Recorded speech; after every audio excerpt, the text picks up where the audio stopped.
What's morning, up? Vanessa. Good morning, Dooney. Good morning, Discreet.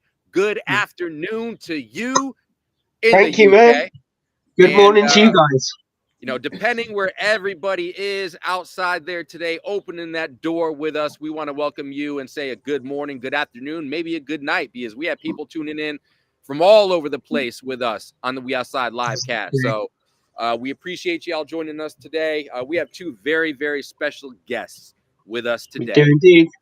We've got Dooney, who's opening that door again for the first time since I think we had him back on last in September or something like that.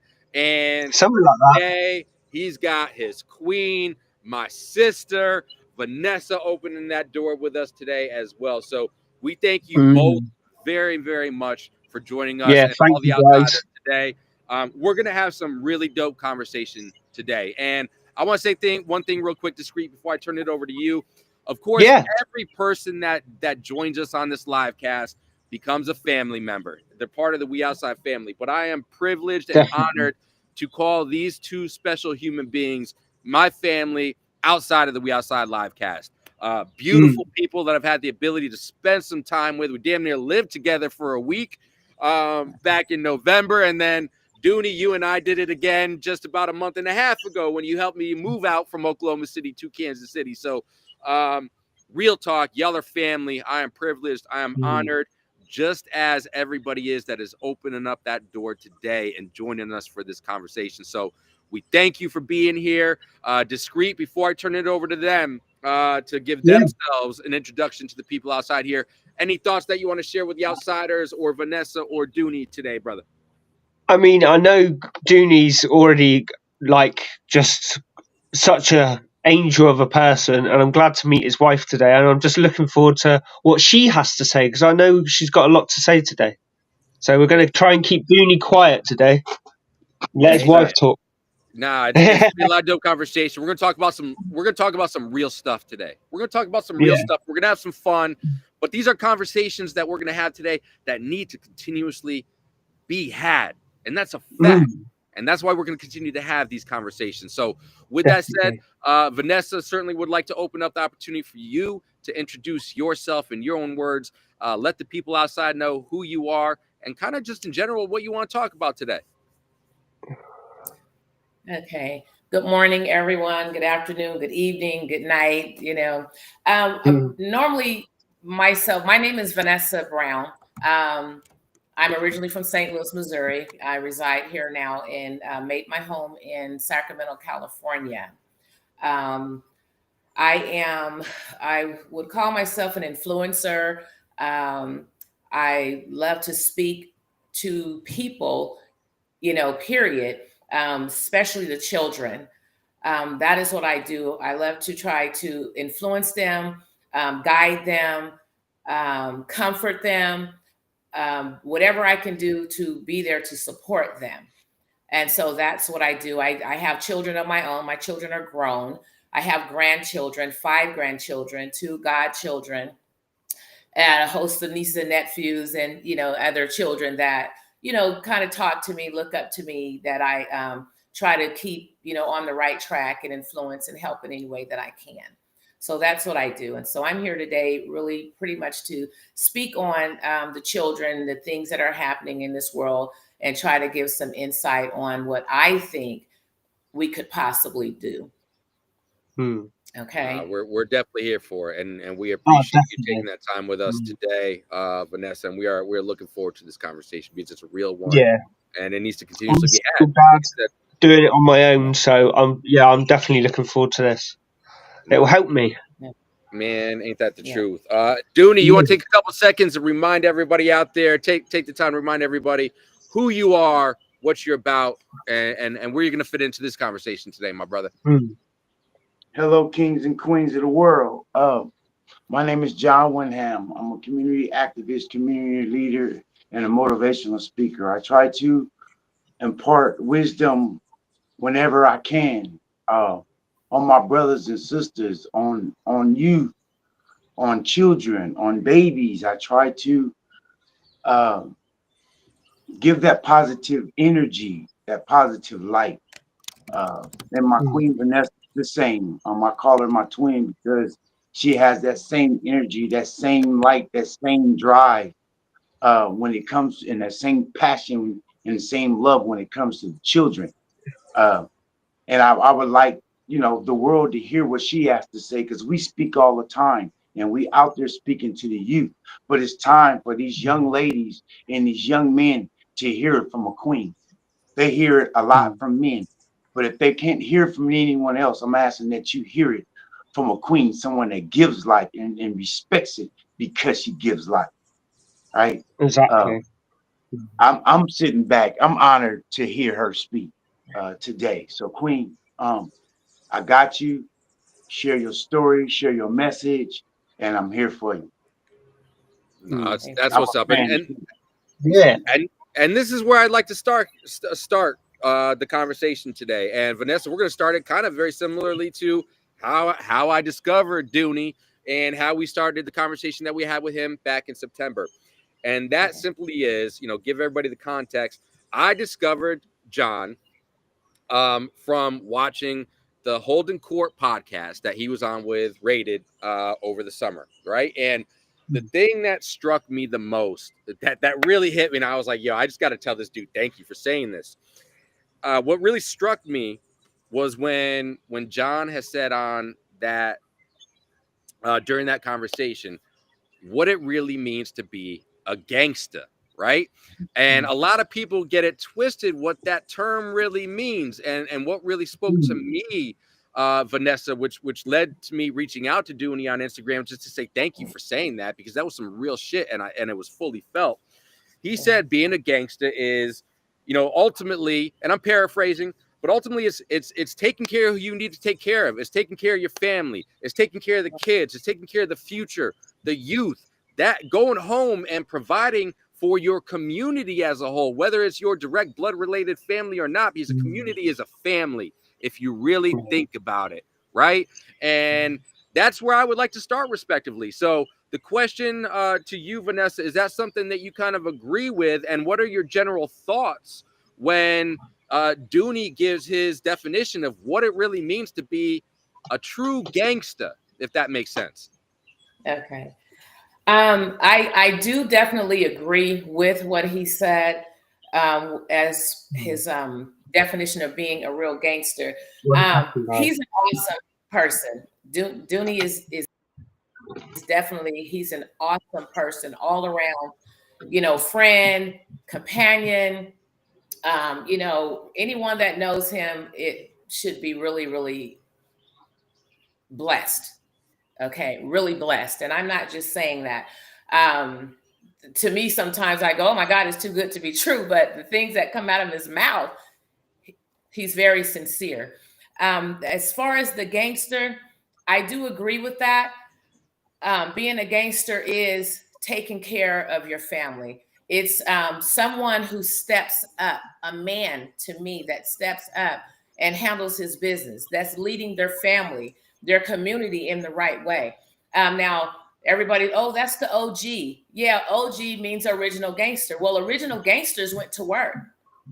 They went to work, provided for their families, they protected, they took care of, people in their community. They made sure the kids in the community was doing the right things. If they saw someone doing something wrong, they definitely spoke up. So that's being a gangster. Not leading these children down the wrong path, not showing them things that they don't need to be doing. Exactly. Being a gangster is stepping up, owning to your stuff, supporting. That's being a gangster.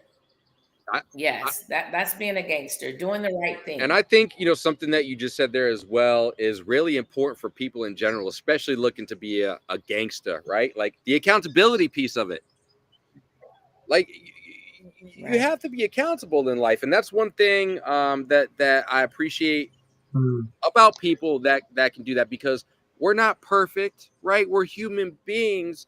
And if we want to go out there and be a community activist, or such as yourself playing the same role, Vanessa, and having your kids, having your grandkids, running a daycare, being involved in the community, you have to be accountable, right? Because my general thought is if you can't be accountable for yourself and, you know, any mistakes or shortcomings that you have along the way, how can you teach or support or provide for that future generation or those that you're just looking to support? So how do you feel accountability helps to lead the charge to doing that, but also how do you feel that translates into the message when you're doing that with the youth as well?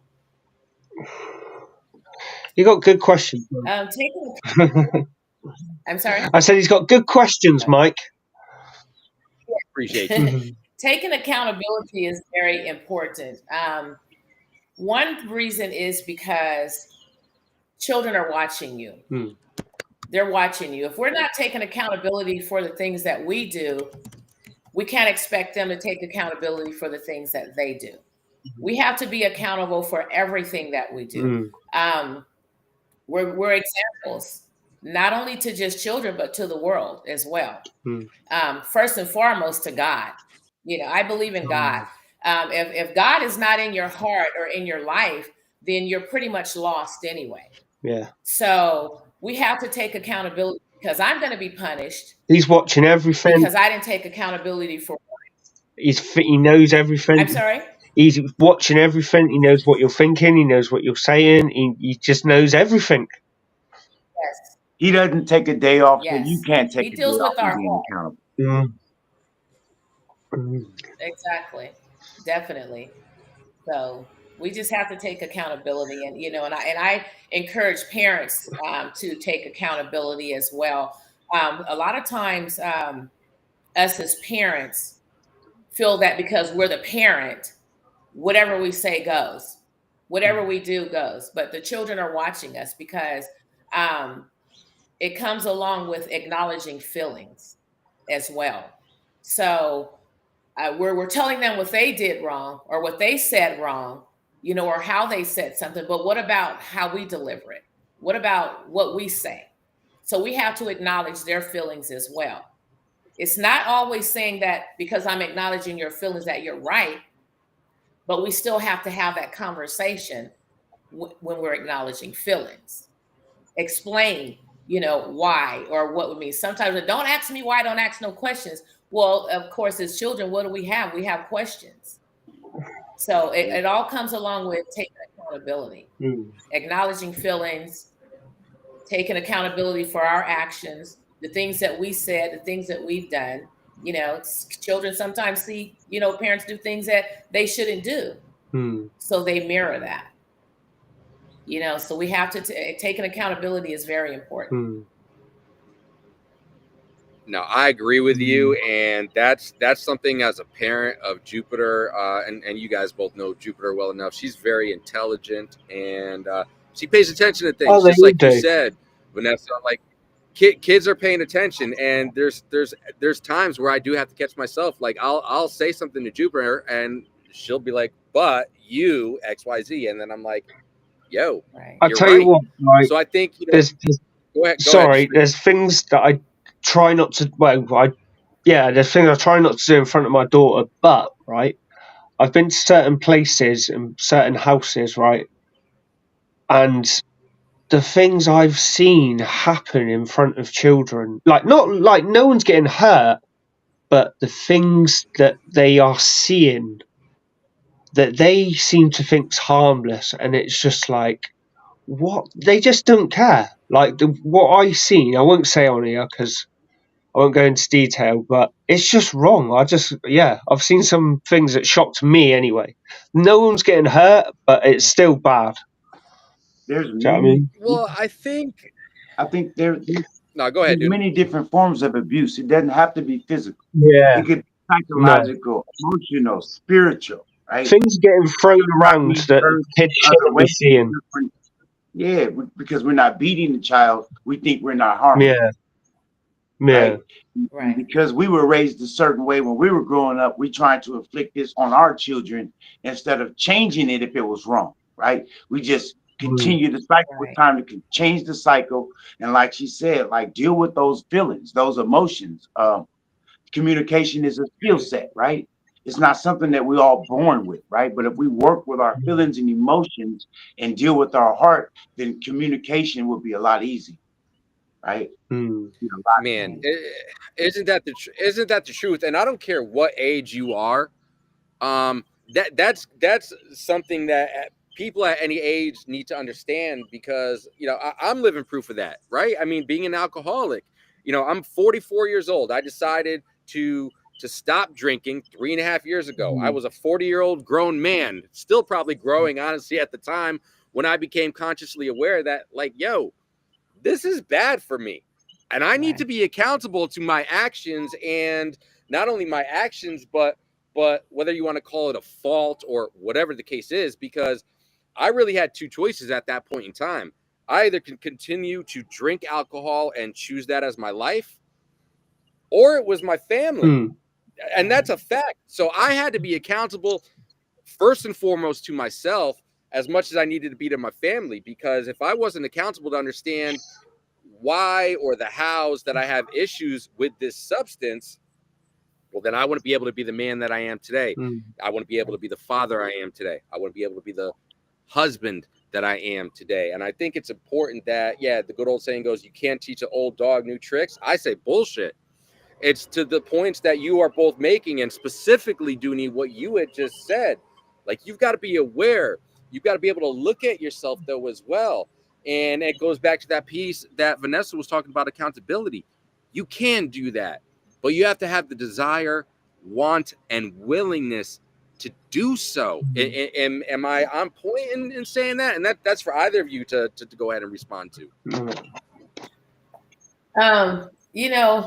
I say there is no book to parenting. No.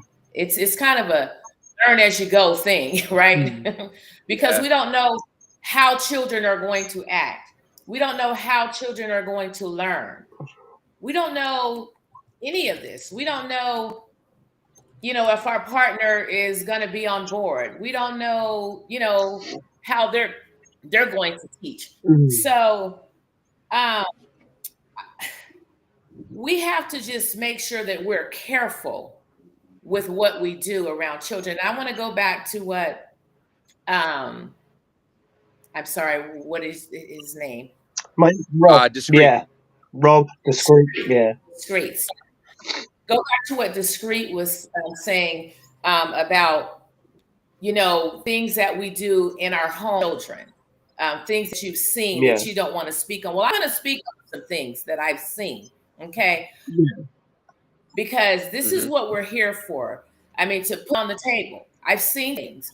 I've spoken with several people, they think that when they're smoking marijuana in their home or in front of their kids, that it's okay. It's not okay. They're thinking that, marijuana, This is exactly what I was talking about. Right. It's not they think right. That, drinking, doing all of that. I mean, I don't knock anyone that smokes marijuana. Marijuana is where they do their thing. Okay. Back in the day, that was the going. I've got nothing against it, but you shouldn't be doing it in front of kids, man. You just shouldn't. These kids are little kids. They're 1 year old. They're babies. They're 5 years old. These are little children. Yeah. Try and avoid it. Just go around the corner or something. Just get out of their sight and do it. Do you know what I mean? That's why just get out of the sight. Just get out of their eye line and then come back. Right. Do you know what I mean? Right. First of all, their lungs are not developed enough and ready for that. Okay. Yeah. So the smoke alone, you're killing them. And I understand that, children are going to get older and make their own decisions, but don't introduce it to them.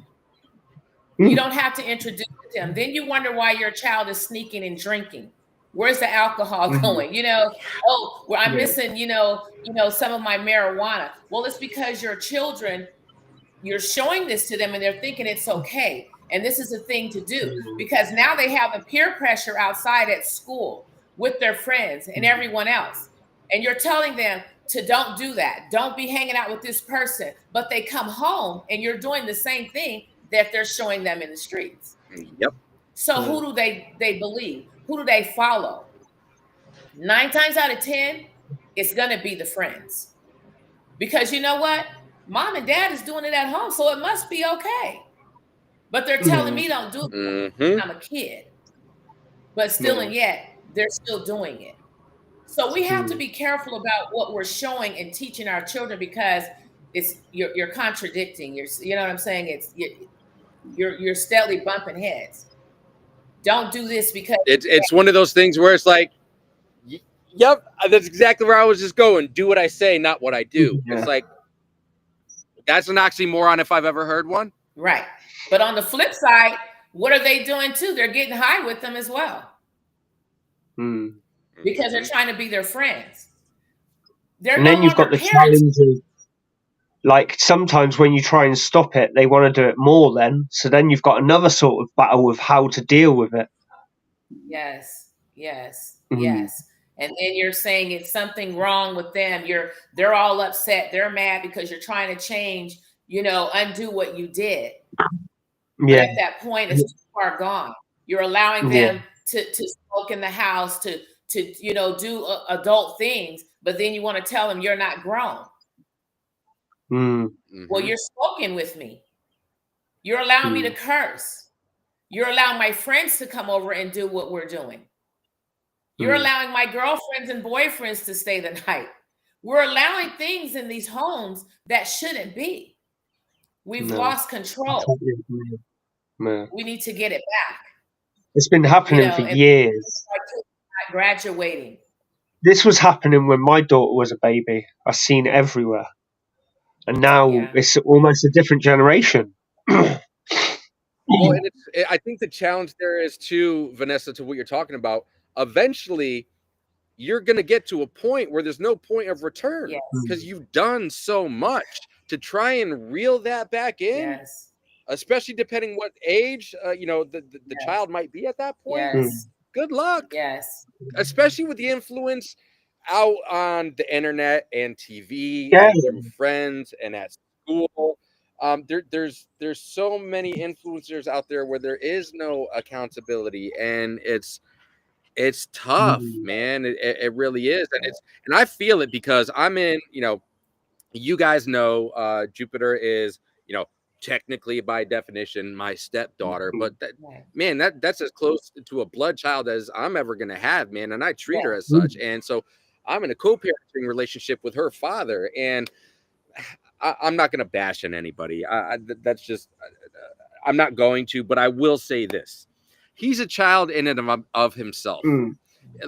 There's no accountability. Like everything that ever goes wrong in his life, he blames. A quick instance was they were on the phone yesterday. He had just moved out of his apartment, and he was supposed to be out of his apartment on Monday by like 12 o'clock, right?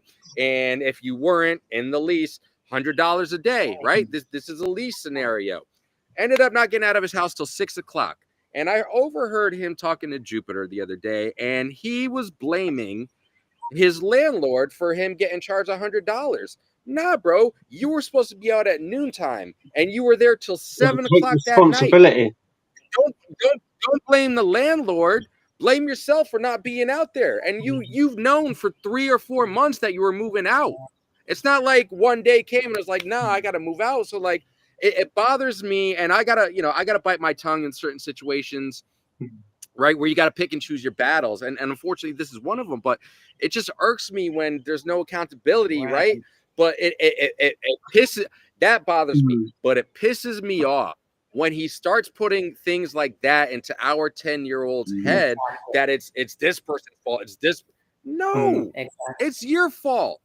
Be accountable and don't put that poison like in our daughter's mind. I know some people who just still, as adults, they just always try and blame someone else. And you think, I've looked back at some people and thought one day they're going to grow up and realise, and they take it into adulthood and they're in their 30s and 40s and they're still doing it.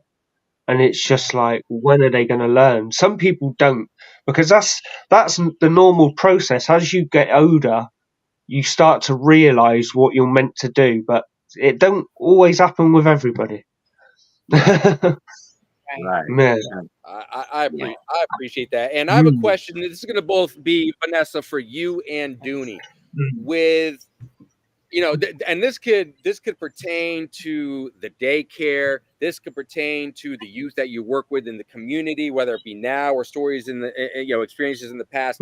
How or what's the challenge for you, the both of you, when you're working with a child or an individual, possibly even at adulthood, like Discreet was just talking about, where they have been, let's just use the word conditioned, for lack of a better word, to have no accountability. What do you feel is the biggest challenge to the both of you in trying to work with a child? I want to really stick specifically with a child in that type of instance, but certainly an individual as a whole. What's the biggest challenge for you, Vanessa, in individuals or children specifically that come from those type of environments where there's really no accountability at all?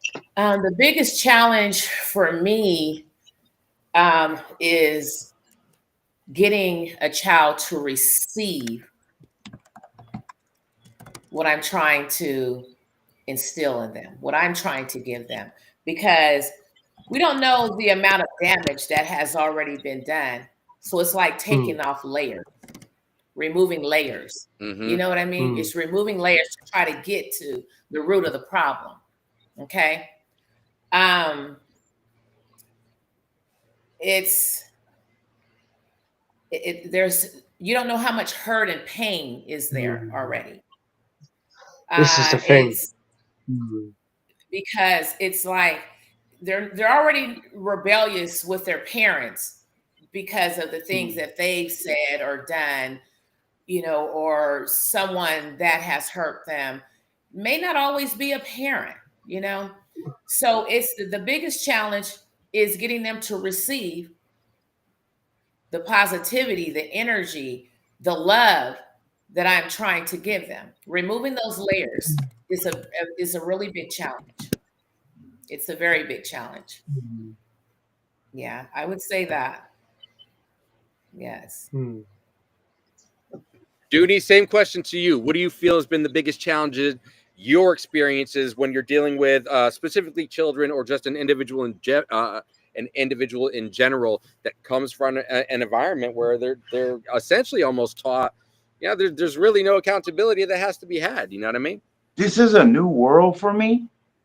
When I left the streets in '89, there was accountability and there was consequences for the things you said and the things you've done, right? Or the things that you did. I come out in 2018. Accountability seemed like it just disappeared. That word doesn't even exist. And then if you try to challenge, I get out in 2018, and I'm big on accountability. I hold myself accountable first. Oh man, I look at what I've done. If there's a situation that I'm in, I look at my wrong before I look at someone else's. I'm exactly the same. Right? I always think, right, and normally it is down to you. Right. Sorry, Dooney, carry on. And so to come out and see people, children or adults, not being accountable, it was heartbreaking first, frustrating. And what I learned is, like Vanessa said, there's layers. And because of my training, I understand that we all have denial patterns, and there's reasons that we deny things. It could be it could be hurt, it could be shame, it could be disappointment, it could be embarrassment, it could be any reason that we choose to deny something. So I'm working from a different kit. I know how to dig through that about accountability, because everybody has a sense of accountability, but do we exercise it? Is the question.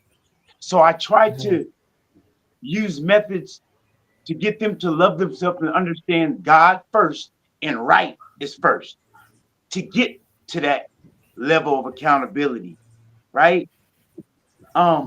It's just a whole new obstacle for me. I'm getting through it, but why does it exist? No accountability. is my question. Why? It starts in the home. Right? Man, Where I'm And from, oh my God. lack of examples, right? Starts, yeah. Lack of positive examples, Yes. lack of discipline. Mm, It takes discipline to be accountable. Yes. It takes loving self and loving mm, others, and knowing that there's something greater, higher than yourself to make yourself accountable, because you know that you're accountable to Right. something else and to Right. someone else. But if you have nothing over you, you have no father, no mother that you respect, and no God, then accountable to what? Right. yeah, Right. I totally agree. I'm not accountable to anything, right? But when you have that respect of your parents and respect of God and respect of self, that's when you become accountable, and love for Mm, self. Right. no, I Because being accountable yep. keeps you well. It keeps you healthy in every Right. yeah, way.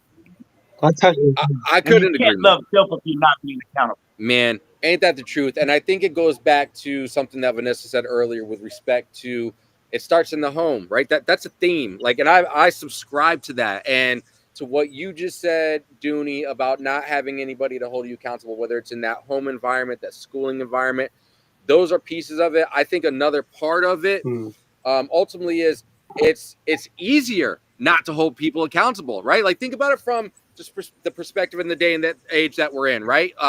And I'm going to use something very basic, very basic. When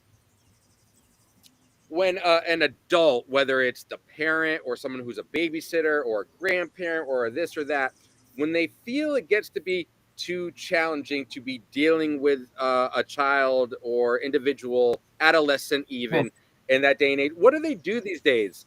They just throw a phone in front of Yeah. them. They just throw a tablet in front of them to do the babysitting for them yeah, and holding, so this is where these individuals, whether as young children, preteens, adolescents, well, where do they start to learn that accountability Hmm. from?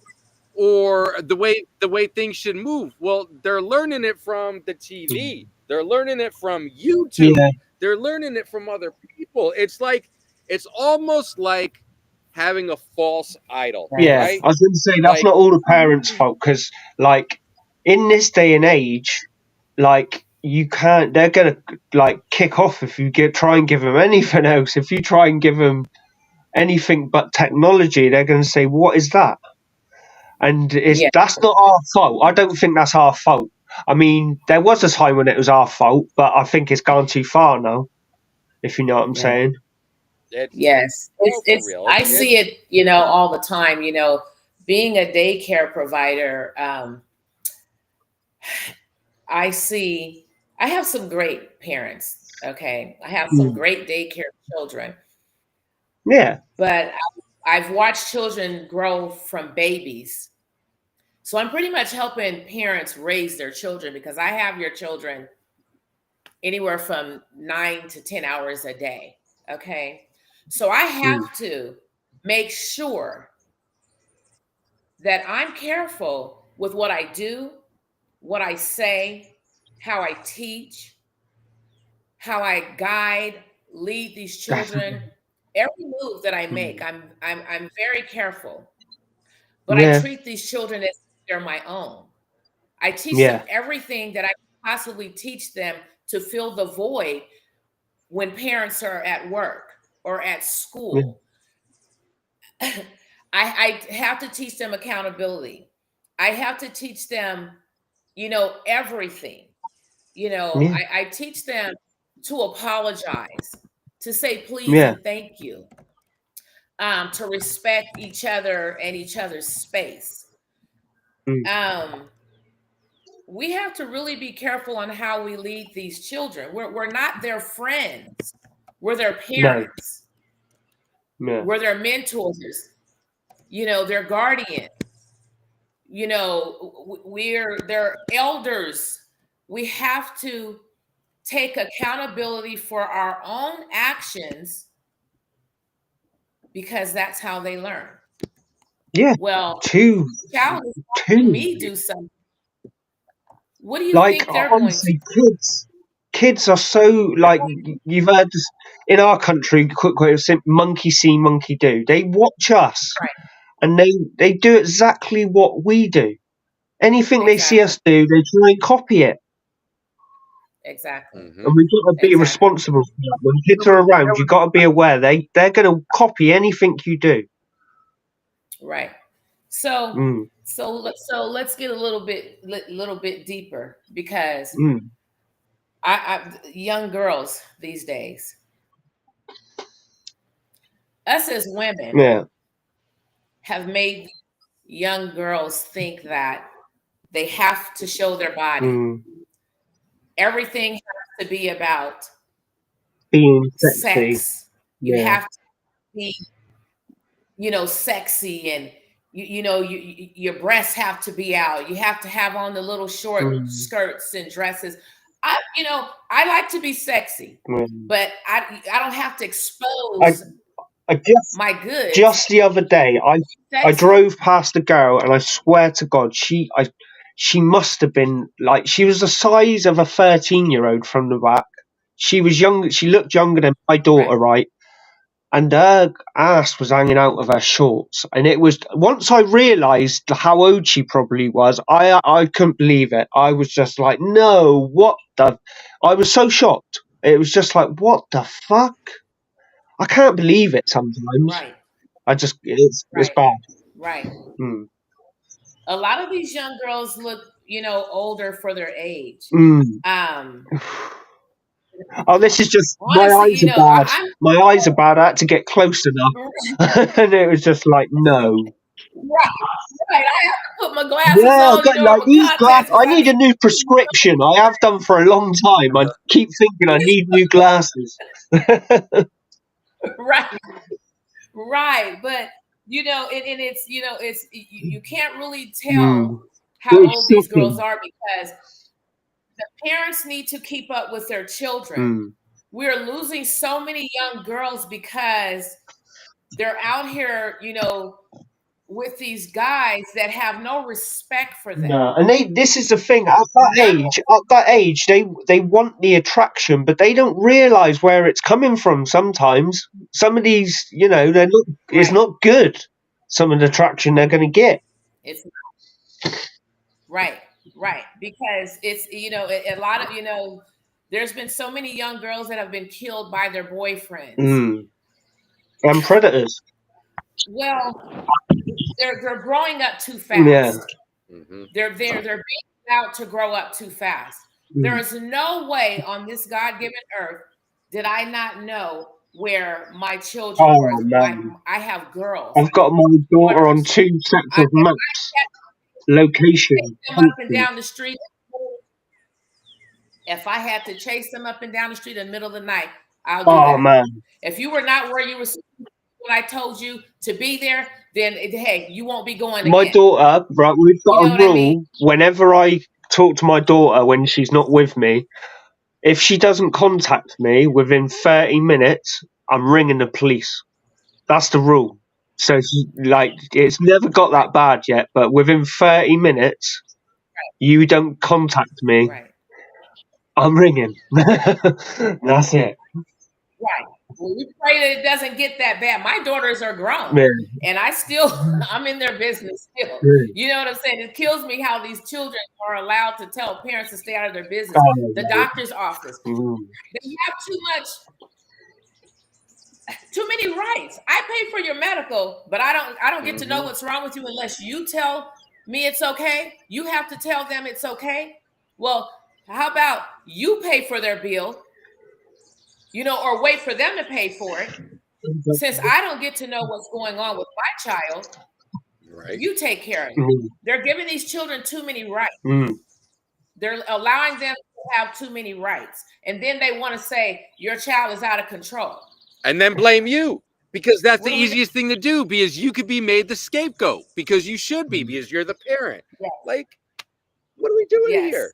Like, what are we doing here? Like, it is. It's just such a messed up way. there's too many Yes. weirdos in the world these days, and that is why I'm so strict with my daughter and the contact. She's got to have her location on, and Right. she's got to. If I message her or ring her, she's got to answer. That's the rules. If my number comes up, you've got to answer. I don't care if you think you're in trouble. You've got to answer that phone because I'm ringing the police within 30 minutes. Well, I want to say Right. something to that real quick, Exactly. discreet. Yeah. I want to say something if I could, Vanessa, and Vanessa, I want to get your thoughts on what I'm about to say and share here. I think two things, discreet. Number one, you have to set the proper expectations as a parent, right? Yeah. You have to. Exactly. I think number two, and what I'm about to say here is it's kind of a double-edged sword, right? Because it's very necessary, but it's sad for me sometimes. Not necessarily sad. It's maybe disheartening given the world that we're in these days from what we're talking about literally right now, that I have to hold on for a second here for me. Yeah. Because this is important and needs to be clearly said. And I want Vanessa, I want your thoughts in the discreet. When Vanessa's done talking, I want your thoughts as a parent and as a male parent as well on this subject. It's disheartening to me that myself and my wife have to have conversations with our daughter at the age of 10 years old about some of the fucked up shit that's in this world, about being touched inappropriately, what to do if somebody says or does something to you that just seems weird or off, no matter how that is. But we have to, because we are very aware, unfortunately, of what's going on in this crazy, sick, and twisted world, that if we aren't having these conversations with our 10-year-old, even though we don't necessarily want to be having them at this age, that's our job as parents, to be protecting her. And I wish I could be having these conversations when it's more, she's like 16, 17, 18, but that's not the world that we live in. And we have a choice as parents, and I'm speaking specifically for myself and my wife, Chelsea. We could sit here and treat it as taboo, and that's just never going to happen, or the likelihood is it's maybe only a 4% chance that something like that is ever going to happen to our daughter. But there's still the chance of that happening. And those are things that we can control. Those are conversations. Those are actions as parents that we can control to set that right expectation for our daughter as well. Hey, that's not okay for shit like that to be happening. And you need to be open and communicative with us if it does. So that's, again, everybody parents differently. But my question to you, as far as the thoughts that I'm curious to have back from you, Vanessa, what are your thoughts on like having to have conversations with 10-year-olds, 9-year-olds, 8-year-olds about shit like that, especially when it comes to women? Because let's be very clear, this shit happens to males as well, very much so, but it's more likely to be happening to a female. So what are your thoughts and feedback on what I just shared as a parent to a 10-year-old daughter today, as it stands, Vanessa? Well, it's a hard conversation to have, but it has to be had. I didn't wait till my children were 10 years old. As I mentioned, my children are grown now, but I started talking to my children about things probably when they were about 5 years old, at a very, very young age. Nowadays, children are very smart. They're born smart. They understand. They're aware. They're alert. My daycare children are different. I talk to them about personal space. Okay, not sitting on men's laps or doing certain things. I speak to them about that because they understand. They know. Okay, my children were very smart at a young age as well. But at 5 years old, I let them know where a boy should not touch them. They can say no. Okay. When to say no, who to say no to, personal space, what not to do, because it's sad, but there are some men and even some women that will do things to children that is just downright wrong, disrespectful, nasty. And You know what I mean? the kids don't My even mother realize what they're up to. Right. Well, look at the children that come up missing. I was watching something, I think it was in St. Louis, and they were digging up bodies of children that have come up missing. Okay. This man was getting these kids doing things, but burying them in his yard. The neighbor. So you have to teach your children that's not right. Talk to your kids. Don't hold back nothing. No. Give it to them raw and uncut. Because beating around the bush, this birds and bees stuff, we're talking real things that are happening, reality that is happening to our young kids, to our girls, even boys that are, being raped, molested, disrespected, coming up missing. We have to talk to them now. Not, I say at 5 years old, they're understanding. But children are understanding younger than that. Yes. I know that. I experienced that. I have babies that repeat words, just turned 1 year old, that will repeat everything that you say. I have babies that will see me building a block before they're 1 year old, but will look at what I'm doing and still do the same thing that I'm doing. So children are learning at young ages. Getting quicker. 10 is kind of, they're at 10 years old, they're feeling themselves, they're looking and they're mimicking what other people are doing, pretty much. The peer pressure is there. And they're seeing things, 5 years old, seeing things at a younger age. Once they start, yes. Yes. 5 is a good age to me. Even before that, if your child understands, before that is good as well. No, exactly. But at an early age, kids have fresh minds. They're soaking up a lot at that age. Yeah. A lot.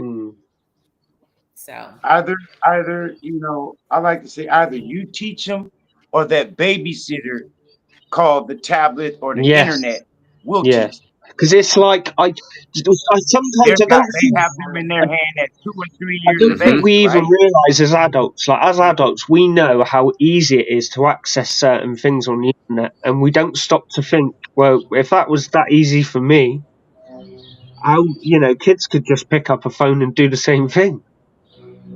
But we don't really stop to think they're doing exactly the same thing. Right. Listen, everything's on the internet.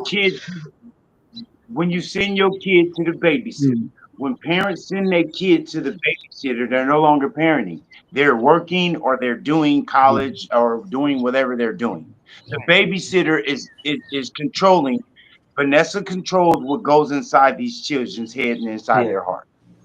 Right? Good. And when you don't have that babysitter and you use the internet's the same thing. Yes. And that's the bad part. And it's I don't use a lot of learning toys or electronics in here, tablets. I don't hand these kids tablets. I don't hand them phones. I don't hand them any of that stuff. No. But I ask that my parents do not come to the door with a child with the phone in their hand where you're having to fight with a child to take a phone or take a tablet.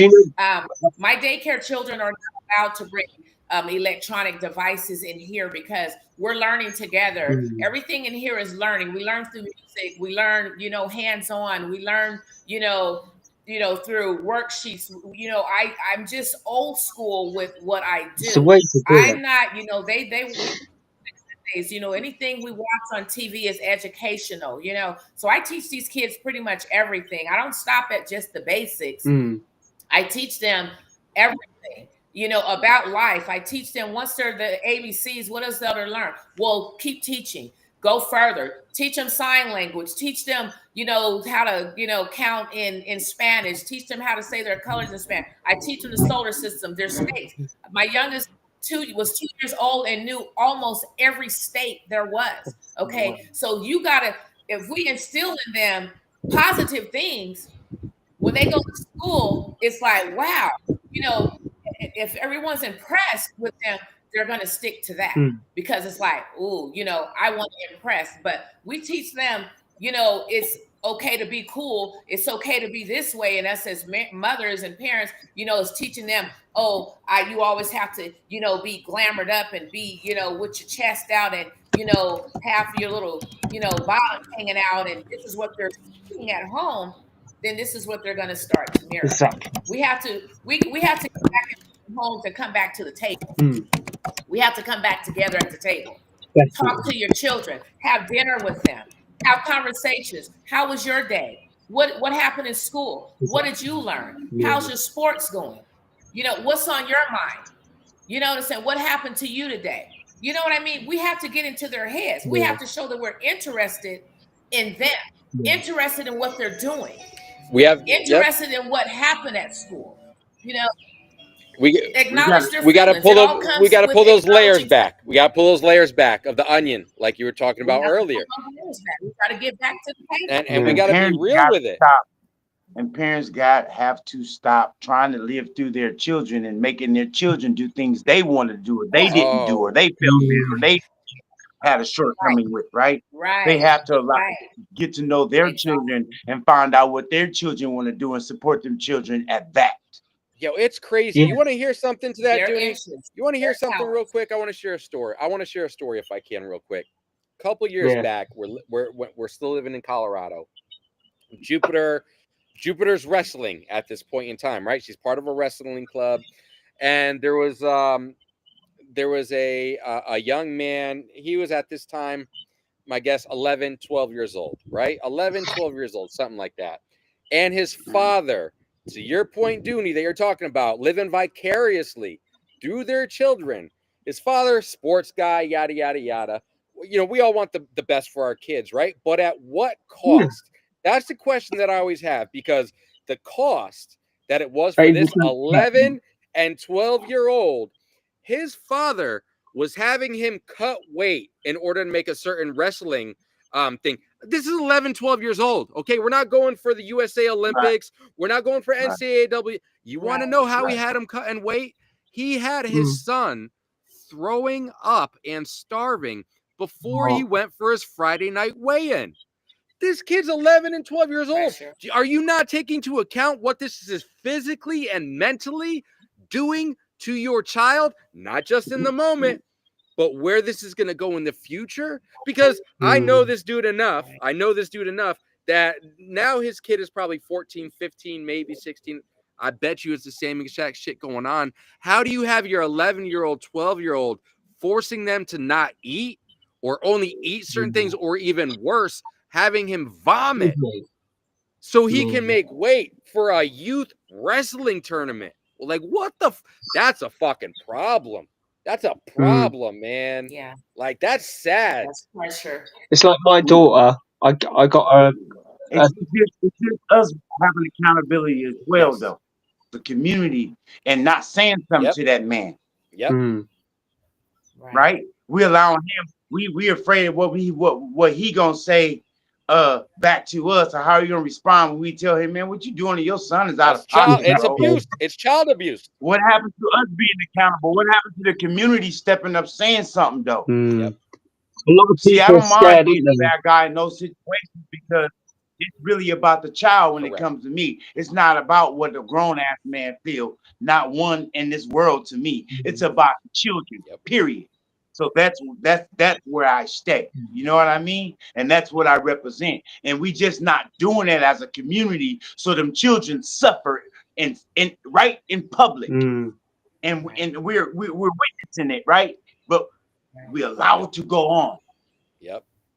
Where's our men's voice, bro? For real, because I remember growing up. If I was at my brother Jonah Bryant's house, 5 years old, 6 years old, 7 years old, I needed to listen to his parents as if I was listening to my own parents. And if I didn't, if I was going to get a little whooping, like, I wasn't getting beat, but it was acceptable back then. And my parents gave the okay to Mike Bryant. And Jonah is still my brother today, 40 years later. We're talking 40 years later now. Mike Bryant, I treat him just as I do my own father, with the same respect as well. Still talk to that man today. But that we lived in a different day and age where, Dooney, like you were talking about, things were accountable back then. And if it wasn't from that person right then and there, it was the community being accountable for the youth. And we are seriously lacking that as a society today. And there's so many different reasons as to why things are the way that they are today. But that was a big piece of them. No different than I talked at the beginning of this conversation. Yeah. A community is a form of a family, right? Like let's start acting like it. Let's hold our other family members, community members accountable when they're out of pocket, because don't be afraid to do that. Like, come on. Exactly. We wonder why these kids do what they do to whoever, or to elders, because we show them that we really don't give a damn about them. We are allowing things to happen to them, and we're wondering why they're angry at us, at the world. Right? The very people that are if they're not being protected in the home, they should be protected in the community. Right. If that's the case, if we're not protecting the kids in the community, they're not being protected at home, where in the hell are they being protected? Nowhere. Because and why should they trust us? And why should they respect us? Right. I know that and what you were saying, Mike, when we were kids, the whole community, it was a village. There was a village. There really was a village, because I can be 2 or 3 streets over, and if I'm out of line, Miss Betty gonna say something, and before I get home, your mum would know.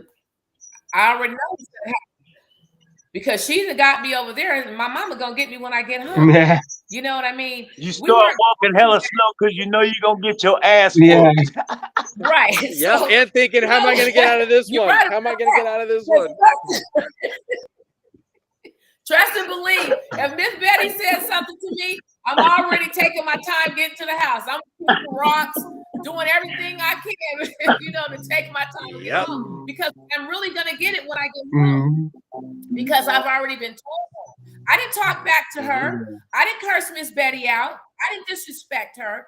Nowadays, parents are giving kids permission to curse out their elders, to talk crazy to people if someone says something to them.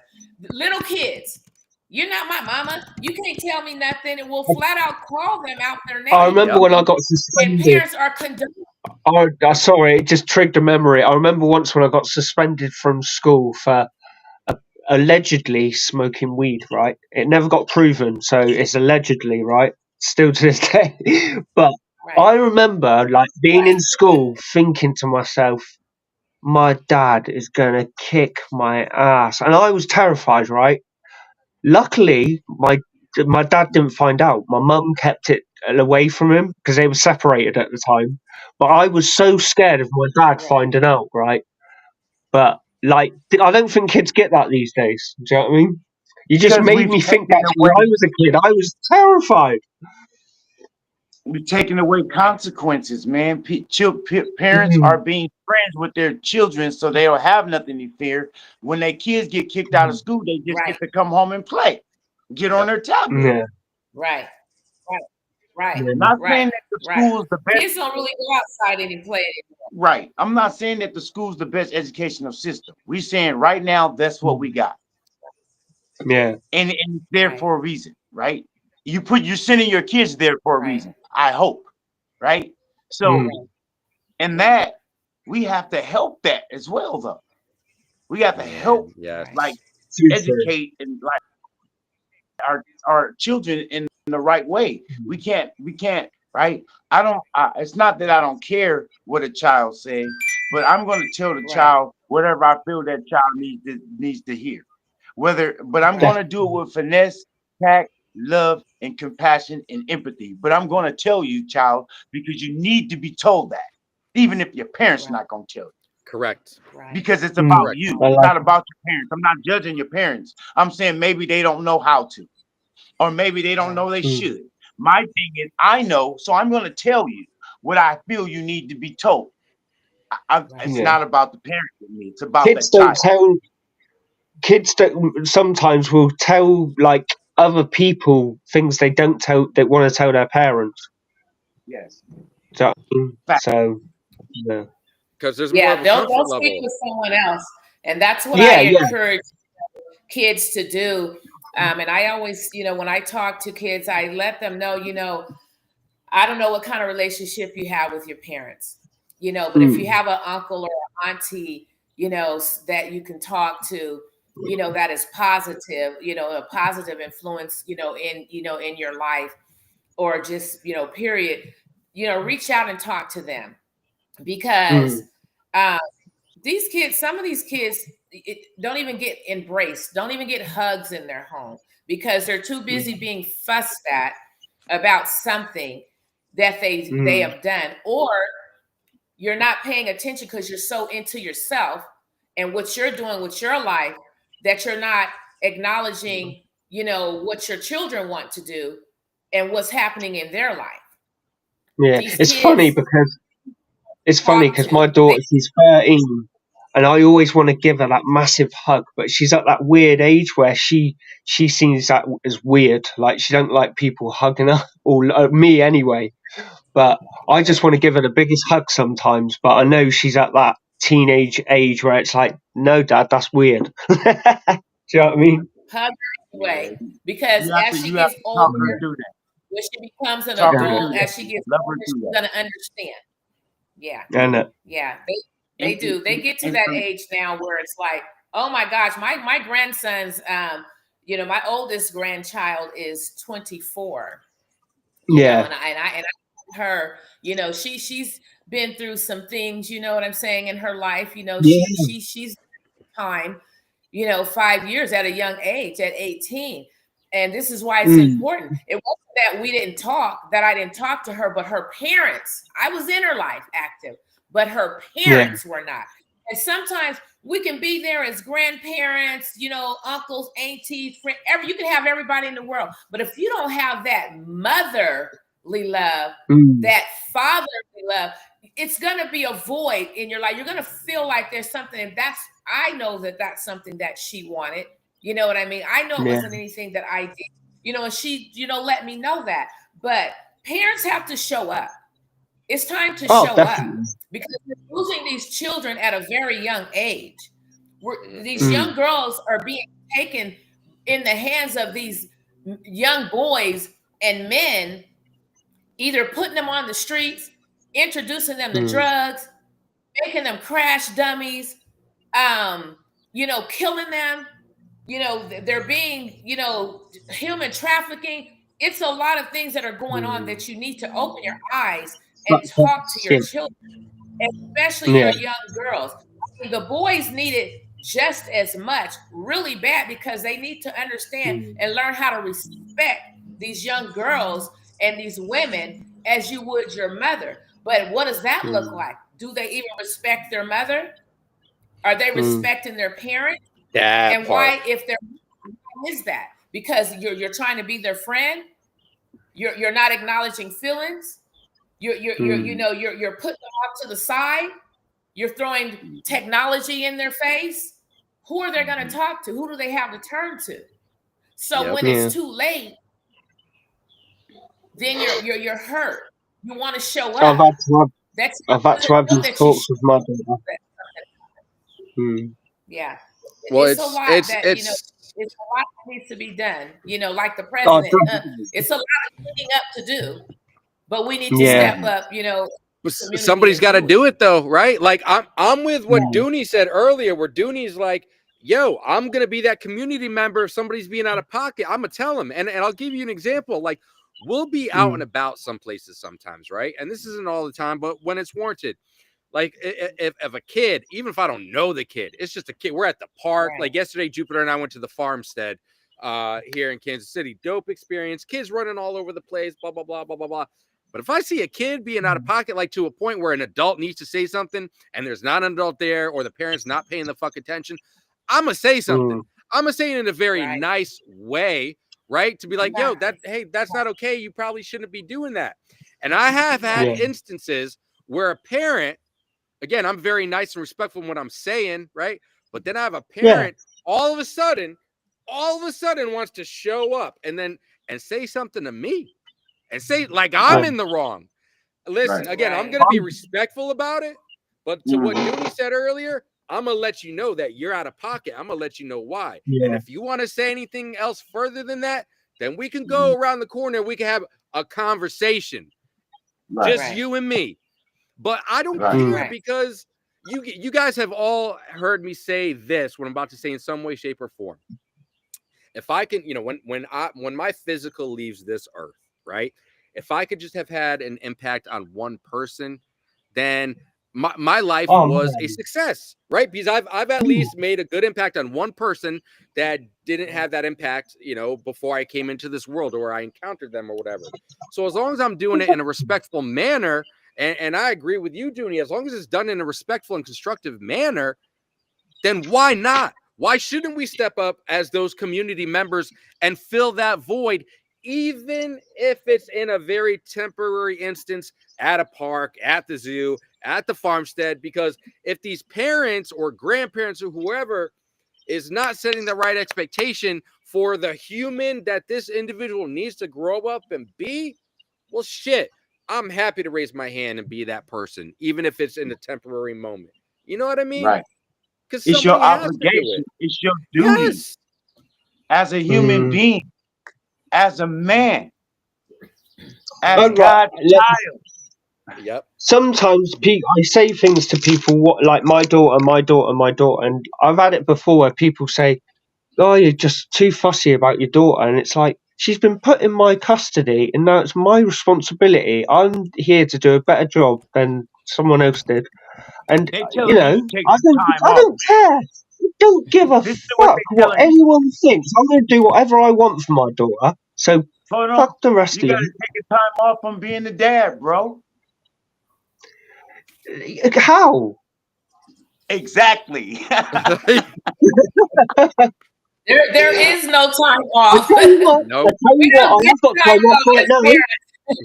She's actually with her mother on holiday. So she's having a week on holiday with her mum.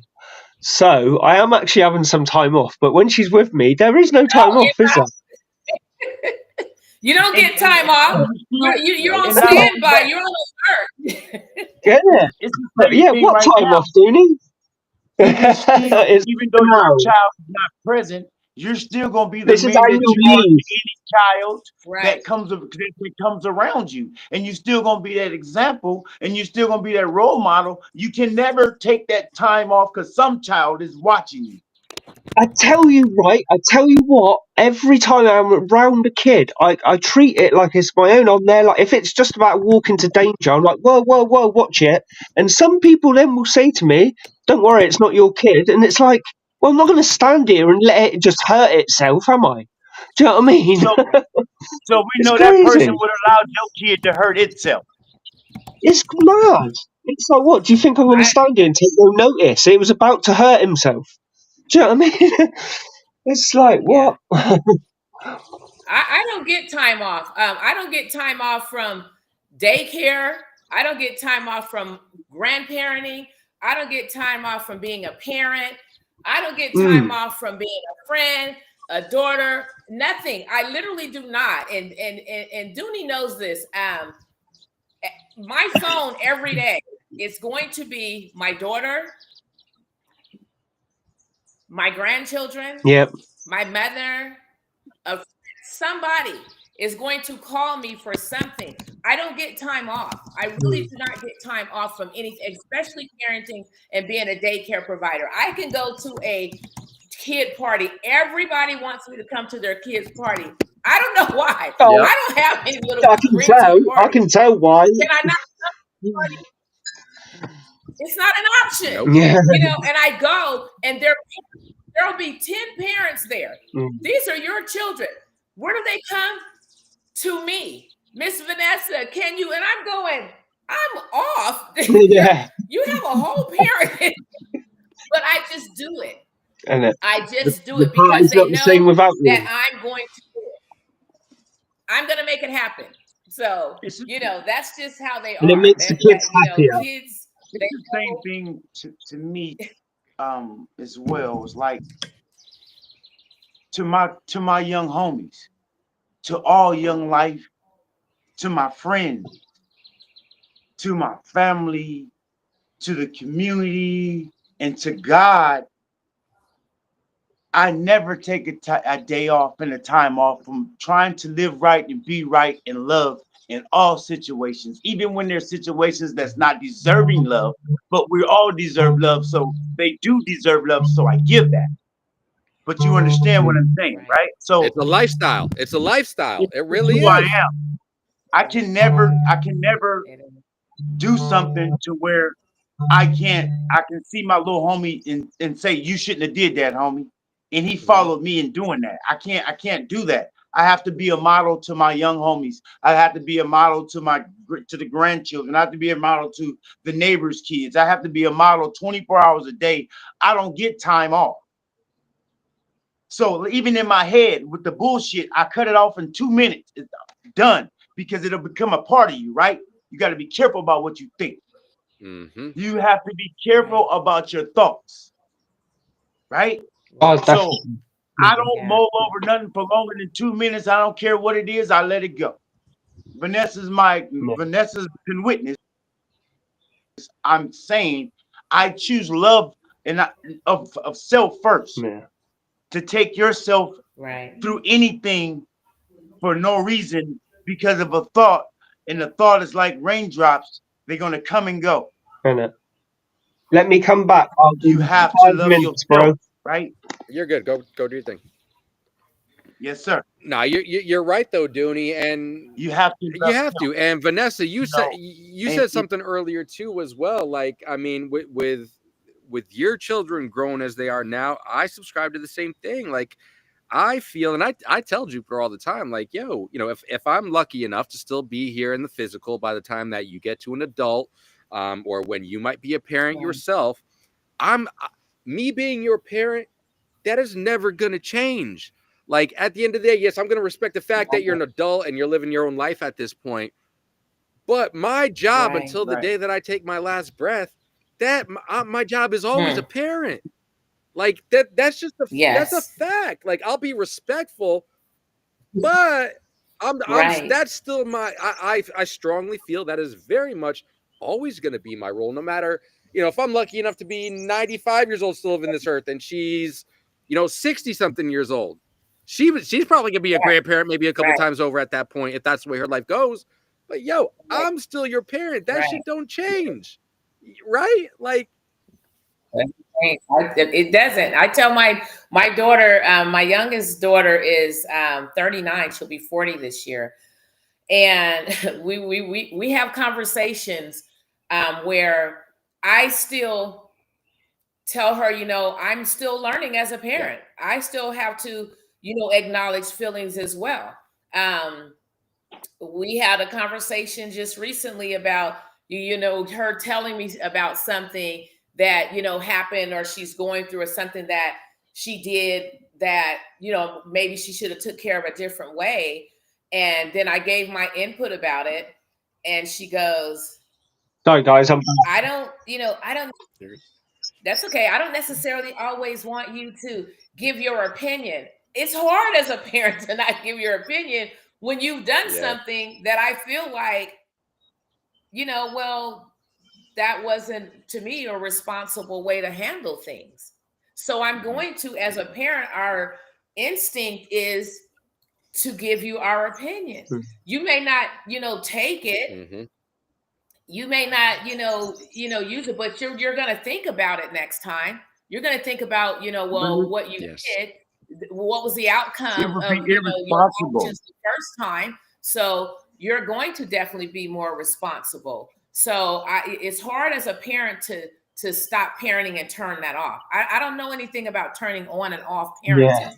My mother never did it. it's You mm-hmm. know what I'm very saying? My mother's been in my business since I was born in this world. Why would I get mad or angry because she's in my business?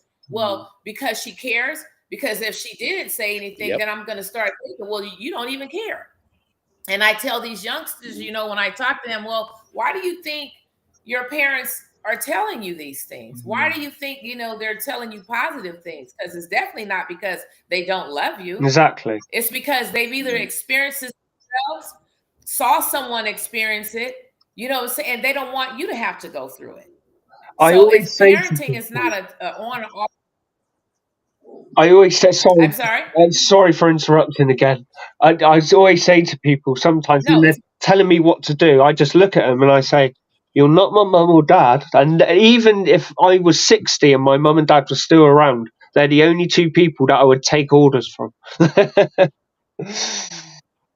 right. Yeah, Always. it's I've had everybody, on board, in my life. My I wouldn't be the woman that I am today if it wasn't for my mother. My mother always she's always been a protector, and a Yeah. provider, and I always, my mother, has had experiences and been through some things in her life. So she, talks to us and tells us about that because she doesn't want us to go through it. We listen. I'm not going to say I've always taken all of her advice, because no, we got to experience things for ourselves, experience life. But she definitely pumped some fear in me because my mother, we grew up in church, and Revelations was one of the, books in the Bible that I was, always afraid of, you know what I'm saying? Because we're living in those days now. We really are. Yeah. And the Bible, if people don't know, definitely lets us know the things that are going to come to pass, and we've moved away from, talking to people, children, and taking them to church, because I really feel that, there's discipline, there's love, there's lessons to be taught. Whether they stray and go on their way, everybody's gonna, get into different religions and everything, but once we remove the titles and it all boils down to it, we're all in this world together. There's one God. We're serving that one God. We better take accountability for, the things that What we we're do, doing. because Yeah. a punishment. There are consequences to what we Even what do. we think. God, He loaned Even these what you children think. to us, and we're supposed to guide them and teach them. We're supposed to lead them the right way. We have to do that. It says it. There's nothing that we can't go around it. Period. We can't see a child or someone doing something wrong and think it's okay. It always was, you see something, say something. Nowadays, it's be quiet. Don't talk about it. Let it go. There's been children that have been molested, raped, abused. People don't speak up. They don't say anything because they're afraid to, or it's not their business. It's our business. It's our business, because these children are hurting. They're hurting and they need to be heard. They need to be loved. They need to be hugged. I was at, at a funeral not too long ago where, a young lady had, got killed, and, she had a relative there. A young lady was very angry. She was hurt. And I get it, and I understand she's hurt. She was so angry she wanted to hurt somebody. And if we teach children to, we acknowledge their feelings, we got to talk to them and acknowledge their feelings. You have a right to be angry, but we need to teach them to embrace that, but also teach them how to grieve correctly. You got to acknowledge your feelings, acknowledge the hurt, but as soon as you remove that anger, you'll allow yourself to grieve and to heal.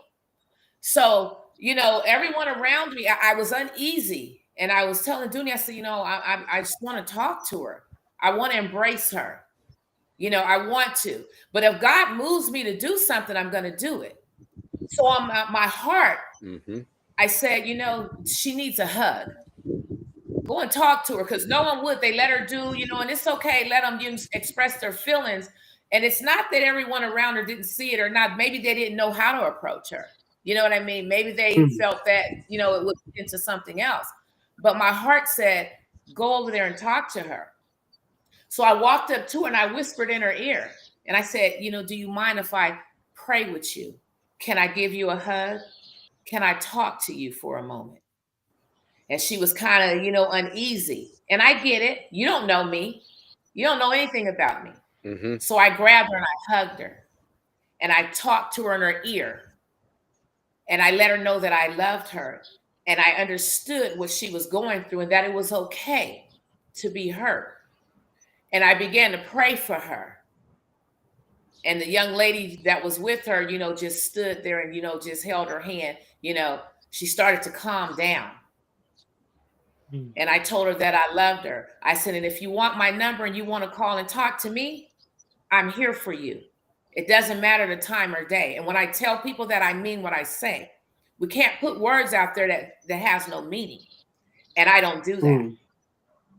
When I got done talking and praying with her, a calm came over her. Her spirit was at ease. I just watched her for a little while. She went and started talking to her cousins, her friends. She was laughing, with everyone else. She started to mingle a little bit more. You know what I mean? Sometimes we can't approach people. Some people are not approachable. But to me, it's a challenge. I have to do what God tells me to do. And if he says that, no, it's not for that person to go. I want you to go. And I just do it. So if children see that someone cares, their thought pattern can be different. Their actions can be different. We don't know what that child may have gotten ready to go and do. You know what I mean? But if we don't say anything to them, then we failed. And I don't want to fail when it comes to children. So that's why I agree. I want to go talk. I do. Sometimes I tell them I want to get out the corner and go talk to them kids on that corner. You know what I mean? Mm-hmm. It's nothing. I've worked in school systems. I've had children open up to me about things that I've had to keep to myself and hold and coach them through. I've done Bible study with children. We used to do it, every Wednesday at church. But these kids have things on their mind, on their heart, things that are not being acknowledged at home. And just to have someone in a group or someone to talk to can make the difference. So we have to show up. We have to do better. We have to do better. Now, I agree, and there's one thing I want to touch on, Vanessa, that you have very much that I'm taking away from today's conversation as kind of like a theme of the conversation. Very much goes, Dooney, to what you've been talking about today as well, in the sense that everybody is different, right? When we're working with different individuals, specifically the youth that we're talking about today, in the instances that you have found yourself in, Vanessa and Dooney, and those scenarios that you will continue to find yourself in, you're not going to be able to approach everybody the same exact way. People think different ways for different reasons. People have different experiences in their lives that are going to make them feel one way or the other about somebody that they know, about somebody that they don't know, with the experience and scenario that you shared, Vanessa, at the funeral with that young individual. You have to be adaptable to different situations and different scenarios. It's not, the way that you like to just approach a scenario for yourself as an individual in a scenario is not going to be the same way it's going to translate into a conversation or relationship that you're looking to start or build with somebody that you're trying to reach through, to have a conversation with, give some kind of comfort to. So this question is going to be to the both of you. And Vanessa, respectfully, I'm going to have you answer it first. And then we're coming up on about an hour and a half here. So we're going to start winding down here in a little bit. But how do you feel the ability that you carry within yourself, Vanessa, to be adaptable, let's call it kind of being a chameleon, if you will, to a certain individual that you might be working through in a scenario with? How do you feel, or where do you feel the strength comes from kind of being that chameleon or being adaptable to different people and different scenarios that you find yourselves in? How do you feel that's important with the strength that you have in being able to do that?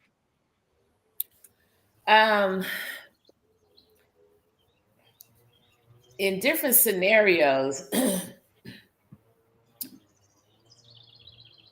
it's the approach is going to be different every time. Me myself personally, I believe strongly in God. I let him guide me. I really let God guide me in different scenarios, because we don't know what that individual is going through. We don't know what that individual has been through. It's very, very important to me to not walk away from a situation and give up and say, I can't do nothing with that, because I can. Because if your first thought was, this person needs me, or I need to approach this town, that's my, God-given instinct to say, let me Do pray about something. this first. In my mind, I'm praying and I'm asking God, Lord, just give me the right words to say. Help me to be able to approach this person in the way that you want me to. I just so strongly believe in that, because I've experienced it. I've experienced a lot of different things that I've had to deal with people. Some pretty dangerous situations with some young kids, and it's very, very important for me to to stay the course,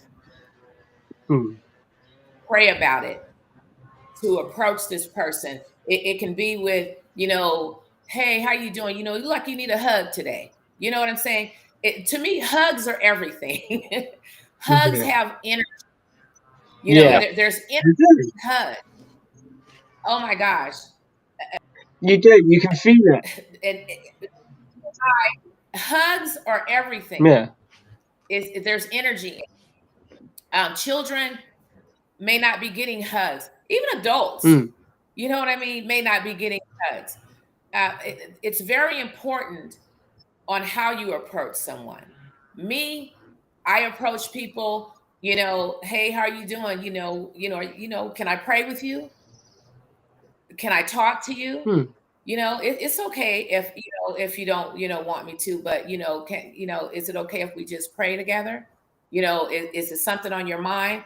I'm here for you. I let a person know that I'm here for you. I let them know that God is in this conversation. First of all, God is right here with us, because prayer, when you approach a person and say, can I pray with you? How are you going to take that? Some people that are maybe not religious, but children, mostly, I have never had a pushback from a child when I asked them if I could pray with them. There was a heated incident, the same little incident, but I was on the before funeral end of it, when this young lady, got killed, and I got called out to the site. Oh my gosh, this young girl has, got shot. It's a lot of tension over here, and I'm at home. Dooney and I, we were there. I think we were gardening or had just got finished. And I was like, oh, Lord, how do you, and it hurts my heart to hear that a child has been murdered. Definitely. Their life has been taken of another kid. So I went. There was anger. People were hurting. There was crying, the whole thing. And I understand there's tension. There's a family on this side. There's a family on this side that's hurting because it's their family member. They have to deal with it because, it happened, in their area, on their site, and they're on their watch, whatever the case may have been. But it was tension. And then when I walked in, I felt it.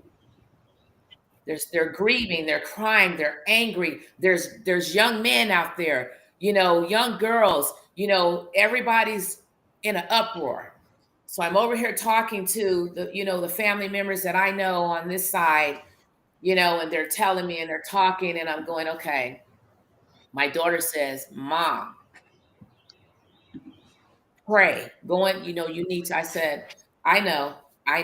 So I have to get my mind right. I have to get, you know what I'm saying? Okay, how do you approach this situation? What am I going to say? These people are angry. They've lost their family member. they're hurt. They want to hurt someone. So in my mind, I'm praying, Lord, just guide me.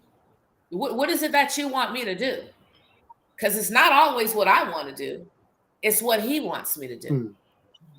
So I kind of, walked over and approached them, and of course there was the stares and the looks, and I said, I introduced myself. I let them know, I'm sorry for your loss. I just went through a loss of my young one. She was, young as well. In the hands of, someone else. I explained the situation. So I understand you. I feel your pain, what you're going through, but I'm here for you. Is there something that I can do for you? Can I pray with you all? So, there was those that were angry. They were pushing and pulling and tugging, with, whether they wanted to or not. I said, I understand. I said, I understand. So the young man, I could tell he was the leader out of them, he can pull them together, So I grabbed his hand and I said, I just want to pray with you all. So he got him, get over here. Everybody get over here. She's going to pray. Get over here. We need this. So everybody started to come. I pulled my family members and everybody over together. It got silent and I started to pray. There's power in prayer because it's not me. It's God. There's power in prayer. Tension started to calm down. Everybody started to embrace me. Hands started to be grabbed. People were crying and letting their feelings out. The spirit was being calmed. We got done praying. The tension settled. People were talking to each other, acknowledging feelings. You know what I mean? So I'm always going to let God lead me in every situation because everyone is not approachable. You don't know what you're going to get. It's like a box of Cracker Jacks. You know what I mean? You open it up, you don't know what you're going to get. No. It's about peeling off layers. So I had to go over and peel some layers first to kind of try to get to, the root of the problem. The problem was they were hurt. Yeah. They lost their family member. So I had to go over and let them know that I'm here for you. They have to know that you're a good person and you're not full of it. And you're just not, wanting to know what's going on. You know what I mean? Yes. Because some people take it as, Just leave us alone. You just, in our, but it wasn't that. So I let God lead me. It's important. I let God lead me. And that's just what I do. I can't walk away from situations. If I'm there, I'm held accountable. If I walk away, I'm worried about what could I have done? What could I have done better? What could I have said? So don't be silent. We have to say something. And it's my job to say something. I can very much appreciate that. And I'm going to have one more final question for the both of you. Dooney, I'm going to bring this to you first. And then Vanessa, I'm going to have you answer it as well. And the question ultimately is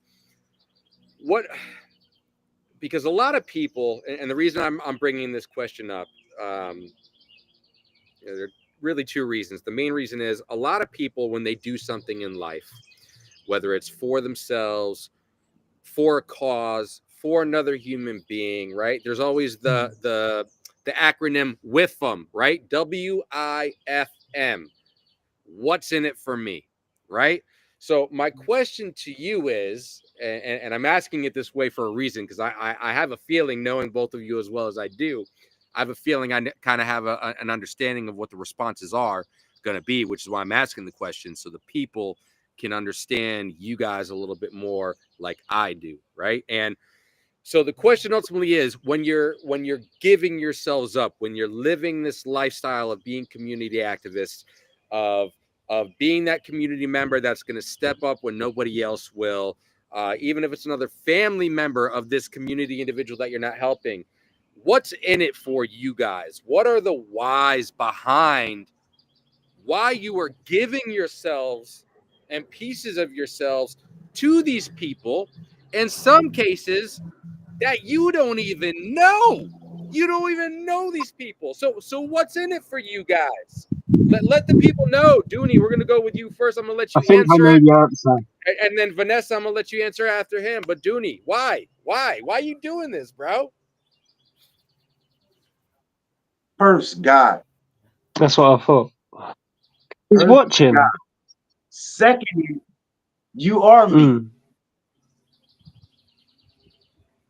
Mm. You are me. When I do for you, I do for self. It's a pleasure in doing for others, and it's blessings from God for doing for others. Why? It's not about you. It's about my reward, right? And if I love self, then I have to love you, and I have to give you what I really truly want from myself, if it's good. Mm. Love it. Right. I love it. Mm. Thank you for sharing that. Vanessa, same question to you. What are the whys? Why do you do this? What are you getting out of it? I do it because, as Dooney mentioned, first and foremost, God. It's what God wants me to do. It's always been children. I've tried to do other things in life. No, that's not what I'm doing. But he always leads me back to the children. Mm. He always leads me back to the children. I was a kid once. There's some things that I know that I feel like, maybe as a kid in my life could have been different. And I want that for them. It's peace of mind. It's peace of mind for me. I have children still out here, even though my grandchildren, 24, 20, 18, 15. I have, still a grandchild, he's 8. I want to know that it circles back around.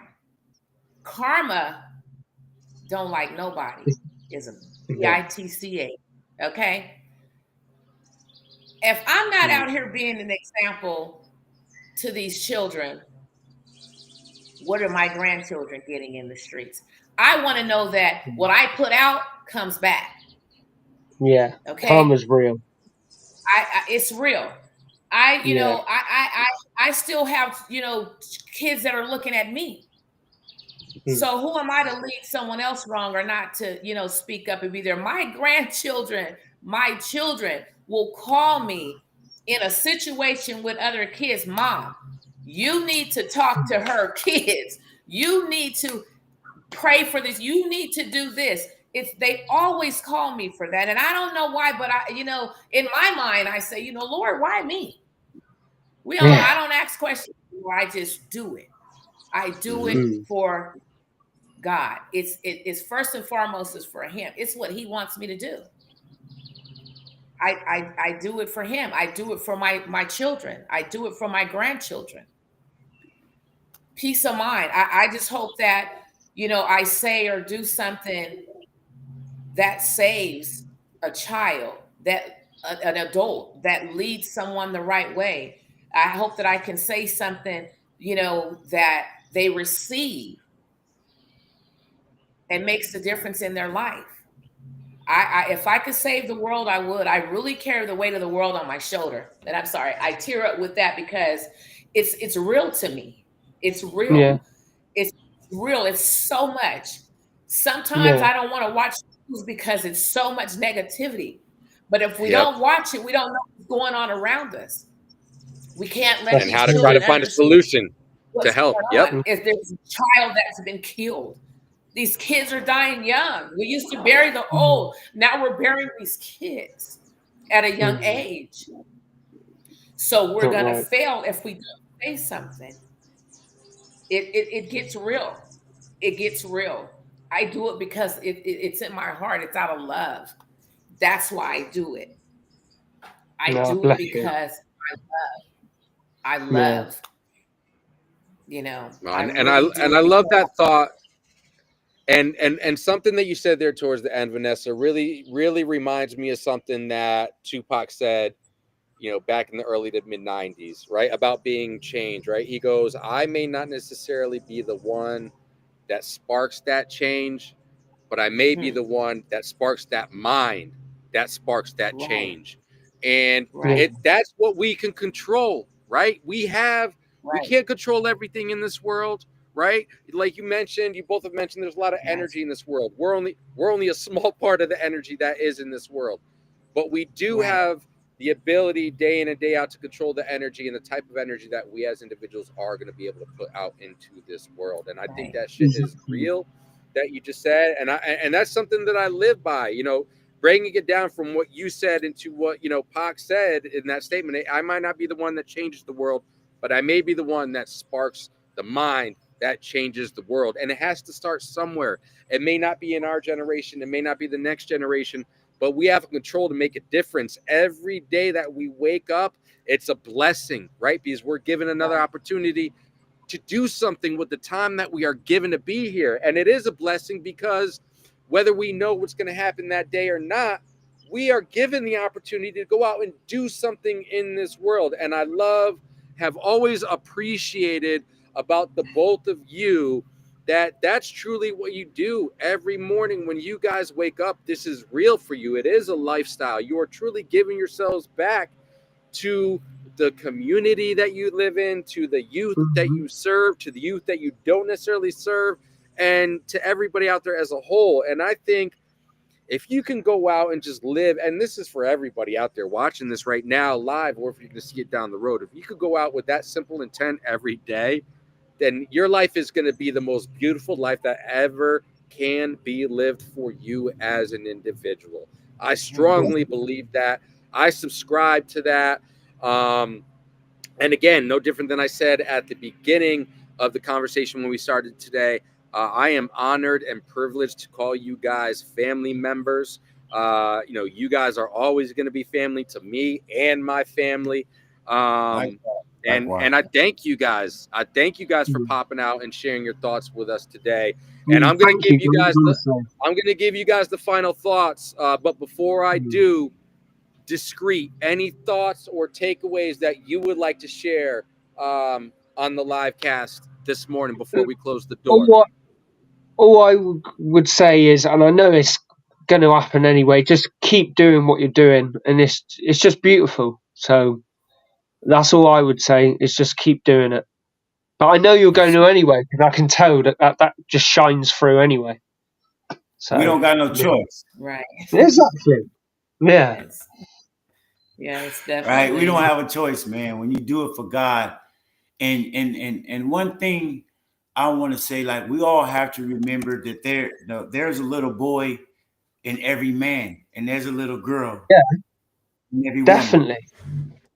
Right? Too true. So if you didn't get it when you was a child, give it back to another child to feed that child need and that longing that wasn't fed in you. Right. Exactly that. I couldn't agree more. I just think parents talk to your children, listen to them, acknowledge their feelings, really get to know your children, because we're losing too many of these kids to the streets. And it's important in your home that you are acknowledging their feelings, that you know what your children are doing, you know where your children are at. Don't wait until it's too late. You're walking by a casket, because there's no turning back at that point. There's no undone what was done. So come back to the table, have dinner at that table, have date nights with your kids, really talk to them and get into what they're doing. Stay in their business, because if you don't, the streets will. Will. Facts. And I ask you men, right? I ask that you men step up. The police cannot control our community. They only patrol our community, right? So we have to take control of our community, right? And we have to step up and say something. Our community is what we're allowing it to be.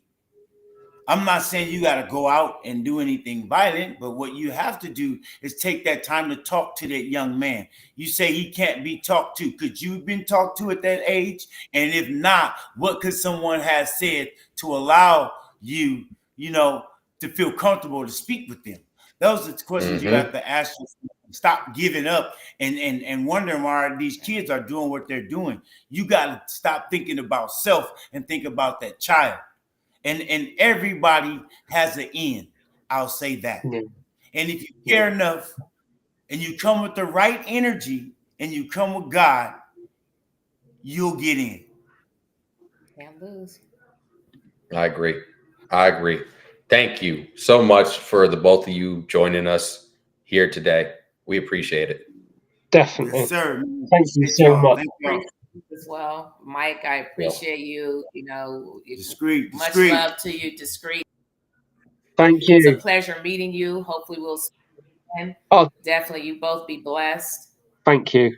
Yes, No, be I'll remember blessed. this conversation. Yes, sir.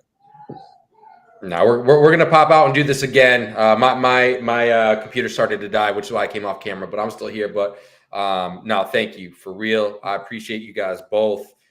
We're definitely gonna do this again. We're definitely gonna have this conversation again. And who knows, Discreet, down the road, we might be able to do this in person soon Yeah, enough. hopefully. So I've got my passport now, so. yes, sir. Yes, sir. Well, Hey, you all, every single one of you guys, have a beautiful rest of the day. Thank you for the time as always. Discreet, we will definitely get up soon, and Dooney and Vanessa, we're definitely gonna be talking here soon too. Awesome. Yeah, sure. send my love to the family, and Love you're to in my the family, prayers. Most Peace, definitely. guys. Peace, Appreciate you, man. Y'all be well. They being dads, man. Oh, man, All gotta right. do. All love, y'all. Be good. Peace. For sure, All right. for sure.